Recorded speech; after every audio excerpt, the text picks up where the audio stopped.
C'est une action tellement ancrée dans notre quotidien qu'on n'y prête même plus attention en fait. On entre dans une pièce, on appuie sur un interrupteur et paf, la lumière s'allume. Ouais, c'est devenu complètement invisible pour nous. C'est ça. On s'imagine une mécanique hyper simple, presque binaire quoi. Un bout de métal qui en touche un autre, le courant passe et fin de l'histoire. C'est vrai que c'est une conception très rassurante. On a cette idée d'un flux bien linéaire, un point A qui alimente sagement un point B. Genre l'électron qui voyage de la centrale jusqu'à l'ampoule de notre salon, Exactement. Sauf que cette image, aujourd'hui, elle est totalement obsolète. complètement. Parce que cet interrupteur qu'on bascule, c'est plus du tout un simple contacteur physique. C'est devenu, en gros, le point de terminaison d'une infrastructure numérique tentaculaire. C'est le déclencheur d'une transaction de données à la milliseconde près. Une vraie conversation bidirectionnelle à l'échelle d'un continent.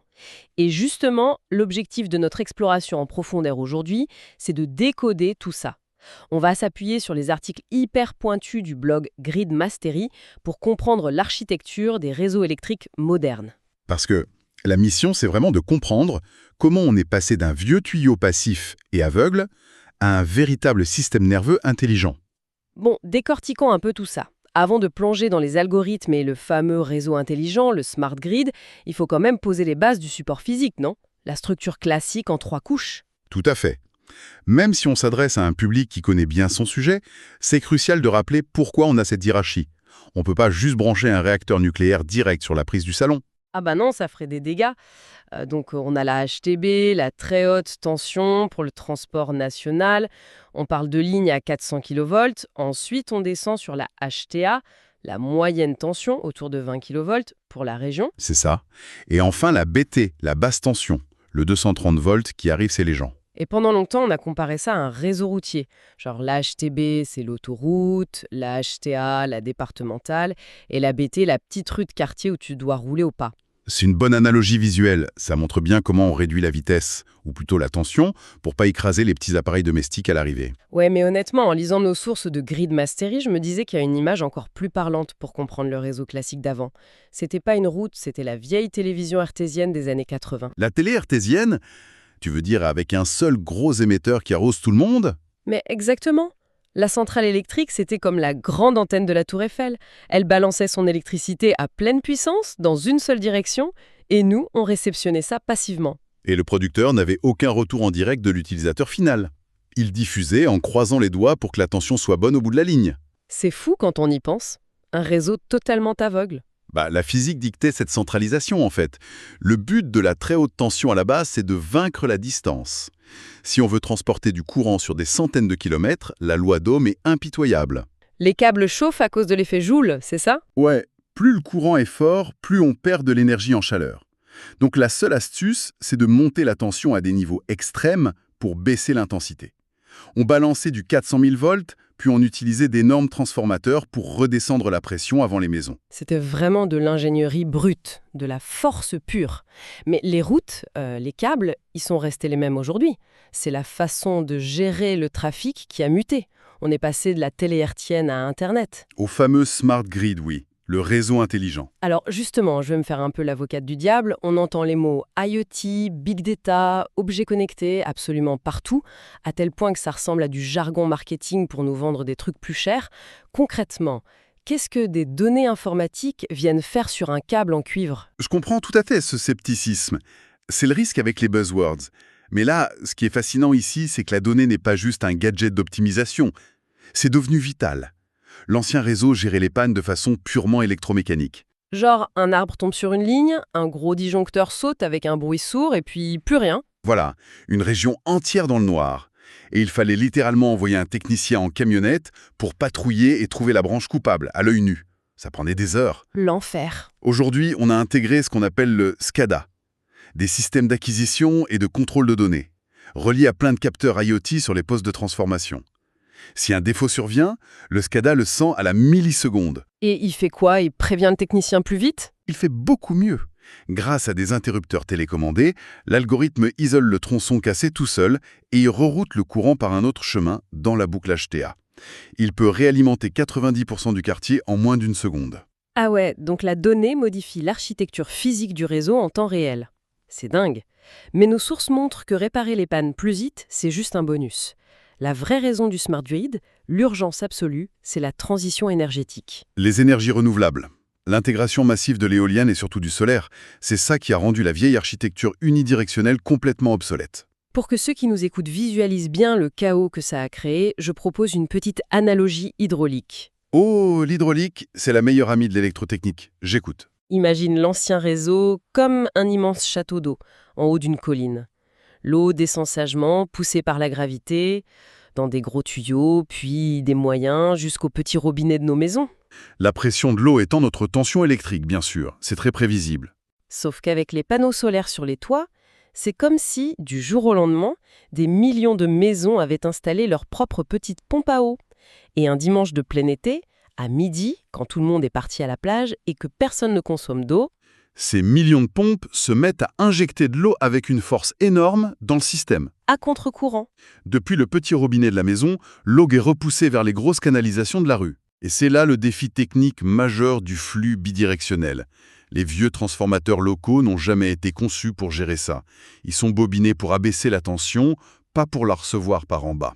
Du coup, si toute une rue injecte son énergie solaire en même temps, la tension locale grimpe. On passe de 230 volts à 250, 260 volts. Et ça détruit les appareils électroniques des voisins.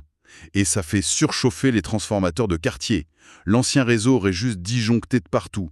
Trop d'énergie solaire aurait littéralement causé un blackout. C'est le paradoxe total. Trop de courant provoque la coupure. Alors comment le smart grid règle ce problème de physique pure ? Grâce aux compteurs intelligents notamment, ils servent pas juste à relever la facture, c'est des vigies. S'ils détectent que la tension de la rue monte dangereusement à cause du soleil, ils alertent le système SCADA. Et le SCADA agit à distance. C'est ça. Il peut envoyer un signal aux onduleurs des panneaux solaires pour brider un peu leur production, ou alors il modifie les réglages des transformateurs à la volée. Et c'est là qu'interviennent les batteries, n'est-ce pas Evelyne ? Les sources insistent pas mal sur le stockage. Mais souvent, on se dit que les batteries servent juste à garder l'énergie pour la nuit. En fait, leur rôle est hyper dynamique. Absolument. Les grandes batteries réseau, les systèmes BES, sont des régulateurs de tension et de fréquence à la milliseconde. Parce que l'électricité, c'est pas juste du volume, c'est un battement. On est sur du courant alternatif à 50 Hz en Europe. Attends, et si ce battement varie ? Genre, un gros nuage cache le soleil soudainement sur une ferme solaire. C'est très grave. Si la puissance chute d'un coup, la fréquence du réseau bouge. Et les gros générateurs des centrales électriques traditionnelles détestent ça. S'ils se désynchronisent, ils se mettent en sécurité. Et bam, c'est le blackout géant. Voilà. Et les batteries réseau sont là pour éviter ça. Contrairement à une centrale à charbon ou nucléaire qui met du temps à réagir, une batterie peut injecter de la puissance parfaitement calée sur 50 Hz en une fraction de seconde pour combler le trou laissé par le nuage. C'est un balai technologique absolument hallucinant.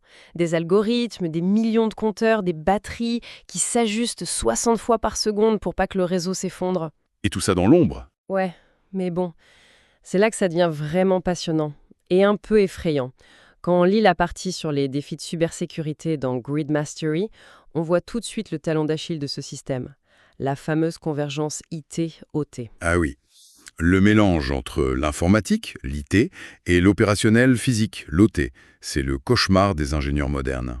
Avant, un transformateur de quartier, c'était juste un gros bloc de métal. Pour le saboter, il fallait physiquement y aller avec des explosifs. Mais aujourd'hui, on a mis des puces 4G sur les compteurs, du Wi-Fi sur les onduleurs. On a littéralement branché à notre réseau électrique sur Internet. On a étendu la surface d'attaque de façon exponentielle. Les pirates n'ont plus besoin d'attaquer une centrale hyper sécurisée. Ils peuvent viser la basse tension chez les particuliers. Mais concrètement, un hacker, il fait quoi à un câble Stevie ? J'imagine un scénario de nos sources où des pirates prennent le contrôle de milliers de compteurs intelligents. Pas pour couper le courant, mais pour envoyer des fausses données au SCADA. C'est ce qu'on appelle une attaque par usurpation d'identité ou le spoofing. Les compteurs piratés font croire au réseau qu'il y a soudainement une énorme demande d'énergie dans une ville. Et vu que le SCADA est automatisé, il réagit direct. Il libère l'énergie des batteries ou des centrales pour combler ce faux besoin. Ce qui crée une surtension massive en réalité, et là, on crame physiquement les transformateurs. On utilise l'intelligence même du réseau pour le pousser au suicide. C'est machiavélique. Donc l'architecture électrique aujourd'hui, c'est plus juste dimensionner des câbles en cuivre. Non, c'est concevoir ce qu'on appelle une architecture zéro trust, zéro confiance. Genre, le transformateur de ma rue ne fait plus aveuglement confiance à mon compteur intelligent. Exactement. Les données doivent être chiffrées et l'architecture logicielle doit avoir des pare-feux internes. Si un quartier est infecté par une attaque DDoS, le logiciel doit physiquement empêcher l'infection de remonter vers la moyenne tension et le centre de contrôle national. L'ingénieur réseau d'aujourd'hui est autant informaticien qu'électricien. La frontière a totalement disparu. S'il n'y a pas d'informatique, le réseau explose à cause de l'énergie solaire. Mais si l'informatique est piratée, le réseau peut se détruire lui-même. C'est un équilibre super précaire, oui, mais en même temps, c'est la seule voie possible pour décarboner notre société. On n'a pas le choix. Et ça nous amène à prendre un peu de recul pour tous les gens qui nous écoutent. Derrière nos prises de courant, il y a littéralement le plus grand ordinateur distribué jamais construit par l'humanité. Qui maintient une qualité de courant incroyable. L'horloge de notre micro-ondes reste à l'heure toute l'année parce que cette intelligence artificielle maintient la fréquence de 50 Hz jour et nuit malgré la météo. C'est un vrai triomphe d'ingénierie invisible. Et je voulais terminer sur une pensée un peu provocatrice, qui prolonge ce qu'on a lu dans les sources. On voit que la basse tension, les quartiers deviennent hyper actifs. Toits solaires, batteries de voitures. Et si on allait vers des microgrids, des micro-réseaux? Des quartiers totalement autonomes en énergie, tu veux dire? Ouais, capables de se déconnecter du réseau principal en cas de crise et de s'autogérer. Les voisins s'échangent l'énergie solaire entre eux sans même utiliser la moyenne tension de la ville. C'est techniquement l'évolution logique du smart grid, oui. Du coup, ça soulève une question vertigineuse pour l'avenir. Si la production devient massivement locale et que les quartiers s'équilibrent tout seuls, est-ce que ces immenses pylônes métalliques de très haute tension qui traversent nos campagnes, ils vont pas devenir inutiles? Des espèces de vestiges grandioses d'une époque où on devait forcer l'énergie à voyager sur des milliers de kilomètres? C'est une vision fascinante, on n'y est pas encore, mais c'est clair que la tendance à la décentralisation nous pousse à repenser l'utilité même de ces grandes artères. De quoi faire cogiter les esprits curieux qui nous écoutent. En tout cas, la prochaine fois qu'on allume la lumière, on se souviendra que c'est pas juste un petit clic mécanique, c'est tout un système nerveux numérique géant qui s'active en silence.